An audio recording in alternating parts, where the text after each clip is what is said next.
बिस्मिल्लाहिर्रहमानिर्रहीम। दूध और हल्दी में ये चीज़ मिलाकर पिएं। हल्दी वाले दूध के दुगने फ़ायदे हासिल करने का तरीका। सर्दी में हल्दी वाला दूध पिया जाता है क्योंकि इसकी तासीर गर्म होती है, लेकिन आज हम इस दूध के फ़ायदे डबल करने का ऐसा तरीका बताएंगे जिससे आप दुगना फ़ायदा उठा सकेंगे। बनाने का तरीका: एक कप दूध में आधा चाय का चम्मच हल्दी और एक चाय का चम्मच घी डालकर पकाएं कि घी पिघल जाए और सारा दूध एक जान हो जाए। अब इसे नीम गरम पी जाएं। नज़ला, ज़ुकाम और सर्दी: रात को सोने से पहले नीम गरम घी और हल्दी वाला दूध पीने से सर्दी के तमाम मुज़र असरात जिस्म से कम हो जाते हैं। ख़ास तौर पर फ्लू, गला ख़राब और बुखार से निजात देता है और क़ुव्वत मुदाफ़ियत बढ़ाता है।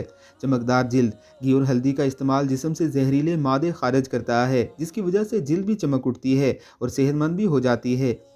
घी की वजह से जिल्द और बालों से खुश्की का मसला कम होने लगता है। हड्डियों की मजबूती: दूध में कैल्शियम और घी में विटामिन के मौजूद होता है, जो जिस्म में कैल्शियम जज्ब करने की सलाहियत को बढ़ाता है। इस तरह ये दूध हड्डियों की मजबूती के लिए बेहतरीन है। निज़ाम हाजमा तेज़: खाने को हजम करने में मदद करता है। घी की वजह से आंतें सिकुड़ती नहीं और कब्ज़ नहीं होती। खुश्की कम करता है: सर्दी के मौसम में जिस्म में खुश्की की वजह से खारिश का मसला हो जाता है, जबकि हल्दी और घी की वजह से जिल्द में नमी बरकरार रहती है। खुश्की की वजह से खारिश और जिल्द फटने के मसाइल नहीं होते।